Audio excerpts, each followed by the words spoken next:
kamay, Dol. Wala yung katawan niyo do. Mana na ako mangod. Ayan na ba si Andrew? Yun sa mananin niyo ako mangod. Ano sinasabi mo? Sabi ko anong ginawa niyo sa kapatid ko. Anong ginawa? Tumakbo kami. Uy, yan. Kasapan kong mamaan eh. Yung braso na lang yung natira. Anong gagawin natin dyan, Dol? Sa malinita mo na siya na eh.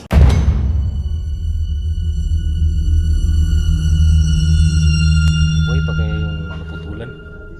Hindi ko alam, Dol, kung buhay pa ba yun, Dol? Pinagtataka ko doon, bakit nagsasalita pa yun? Ikan kaya natin doon. Dol, aswang yun, Dol. Aswang ba yun? Baka may sikreto siya para matagal mamatay. Kita mo naman yun dito. Baka may agimat yun eh. Balikan natin? Huwag na lang siguro. Bakit? Baka totoo yung hinala natin na may lahi ng aswang yun. Ano ba yung apelido ng taong yun? Andrew lang yung alam ko, Dol eh. Hindi ko alam yung parang Uy, kamu man itong nagbuban sa kumanggod ba? Kamu man itong kauban ba? Ha? Anong sinasabi niya, Dol? Ubalis ako ninyo, big. Yun sa man ito ninyo kumangod. Nawala naman itong... Anong sinasabi niya, Dol? Hindi ako maintindihan. Ingon sila, kamu man itong kauban. Kamong dua. Teka lang, magtagalog ka, hindi kita naiintindihan. Sabi niya do, yung kapatid niya, ayaw na rin na nagsama dun. Kapatid mo ba si Andrew? Igsawan mo nga to. Ipangita na kitong mama. Balaka na sa mama to. Malito siya de. Saan ito ninyo akong bangod eh. Ano do? Sabihin ba natin? Sabihin natin. Kung totoong nangyari. Noon sa Lisandro de. Noon sa siya. Ano do? Sabihin na lang natin. Baka may sakit sa puso to eh. Noon sa manday akong mangod eh. Do, ikaw na lang magsabi do. Ikaw magsabi, ikaw lang nakakaintindi sa kanya, Dil eh. Baka may sakit sa puso to eh. Mukhang wala naman siguro. Ingon na dayo ninyo. Sa lina de. Hindi naman masyadong malaki yung sugat pero naputol lang yung kalahati talaga ng katawan niya eh. Bakit naputol? Ganito kasi nangyari ni Andrew. Naputol yung half body niya. Hindi naman ganong malaki yung sugat, naputol lang yung dito. Para siyang manananggal. Pagtaro ragad mo din. Kabinuang naman mo sa mangod niyo. Naputol man. Ganun sa lina siya de. Ano yung sasabi niya doon? Sabi niya, ano daw nangyari sa kapatid niya? Bakit naputol yung kalahati ng katawan? Naputol man kanyang mingon mo gamay samad. Inyo mo datong gitaod. Kasi natatakot kami, baka may lahing aswang yung kapatid mo or kayo. Aswang. Ano lagi ninyo akong mangod ba? Ano doon ang plano mo? Balikan natin doon? Balikan natin. Ubalis ako ninyo ba? Itong balikan ta. Lupi kita akong mangod. Yung isa mo ninyo. Eh matagal na yun.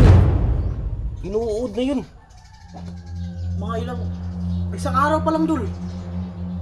Oh, inuud na yun kasi di ba putol talaga tapos wasak yung dito, yung tiyan. Oo. Wala na yun. Pulis na ito kong papa. Basin pang musilon mo ito. Dami mo ito ginadala nga. Usil. Kato, sabi, yung papa niya, pulis.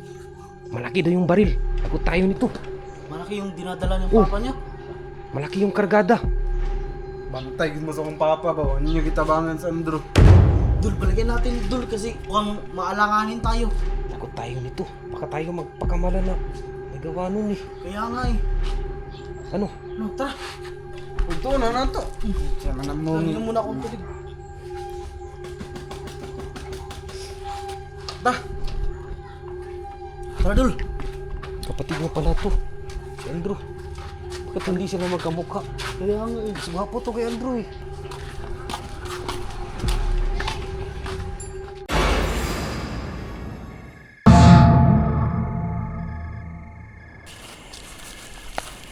Paano ba ito kakausapin si Bibs, Dul? Sinyas lang yan. Hoy. Babalikan namin yung naputol na katawan ni Andrew. Kasama ko ngayon si Kuya Pido at saka yung kapatid niya. So titignan namin kung buhay pa ba yun si Andrew. Ayaw na sana namin pumunta doon kaso dumating yung kapatid niya. Naghanap sa kanya. Sinamahan na lang namin. So kasalukuyan kaming napunta doon sa lugar kung saan namataan yung putol na katawan ni Andrew.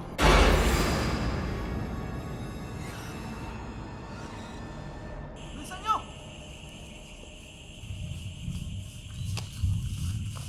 Ala, Dul! May kamay, Dul! Wala yung katawan niyo do. Mana na ako mangod. Ayan na ba si Andrew? Yun sa mananin niyo ako mangod. Ano sinasabi mo? Sabi ko anong ginawa niyo sa kapatid ko.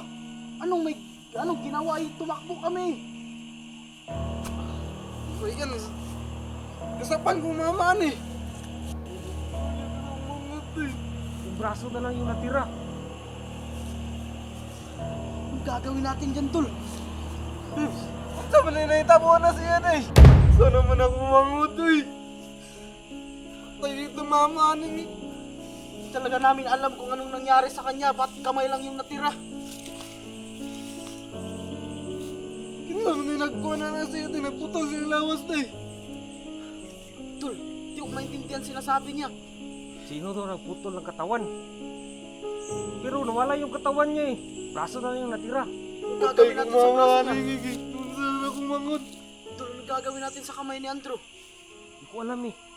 Hawakan mo nga, Dul, yung braso niya. May uod daw. Siguraduhin mo muna na braso ng kapatid mo yan. Oo, ikaw lang yung nakakakilala sa braso ng kapatid mo eh. Klaro na kaya ako ng mangod. Kamot na sa mangod oh. Ano, Dul, anong sabi niya? Ano ninyo? Sabi niya, kamay daw ng kapatid niya yan. Di ba pag alis natin do, buhay pa yung kapatid niya? Sinabi mo pa nga nun, hindi mo kami maluluko, Andrew, tapos tumakbo na tayo. Yan na nga eh, pero bakit? Di kaya binalikan ng wakwak yung kalahati ng katawan niya? Yung mata natin, lumipad na yun. Bro. Kung gagawin natin dito, ilibing na lang natin itong braso niya. Huwag yung ilibing yung kapatid ko. Mabuhay pa man na. Butang na natukwan. Icebox. Mabuhay pa man na. Sige ba buhay? Wala na, hindi na mabubuhay yan. Tignan mo oh. Braso na lang yung natira. Anong akala mo dyan, mag-regenerate pa yung kamay niya? Hanapin natin yung katawan niya eh. Pagdudugtong natin. Lagot ka sa mama ko. Libing na lang natin yan, Dul. Hindi kasi yan pwede. May lahi kasi kaming butik eh. Mabubuhay pa yan. Anong tiki? Hindi kayo naniniwala sa akin. Talagang hindi ako maniniwala sa'yo. Tignan niyo. Oh. Gumagalaw. Mamakyo yung kamay. Hindi kayo naniniwala sa akin. Ipagkuhan na naman ko na. Ipagpilit-pilit. Tira na yung lawas. Pangitao na nato. Basikin yung ibang kaon na ang iyang lawas ah. Ano sa amin, kanibal? Magalaw talaga yan. Dul, gumalaw talaga, Dul. Gumalaw eh. Gumanon eh. Ano? Gumanon. Mamakyo, no? Ano man ang ating pangbuhato na ni? Isa. Bakit buhay pa yan? May lahi nga kaming butik eh. Mabubuhay pa rin yan. Sige, pagpalagay natin kung mabubuhay pa yung kapatid mo. Ang problema kasi, yung katawan niya, hindi natin makita kung saan yun. Mga eh. Ayun, namog kabalakag eh. Kabalo naman akong kuwan.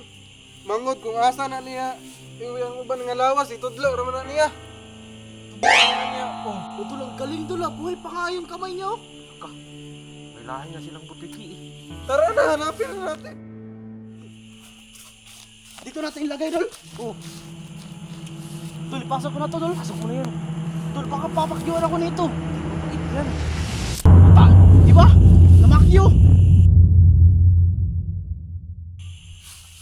Nahira na. Masing mahulog na tong... Eh, gumagalaw siya eh.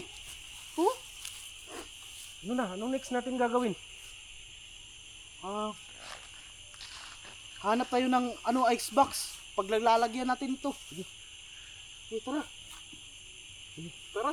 Ano, babalik tayo? Balik tayo. Tara.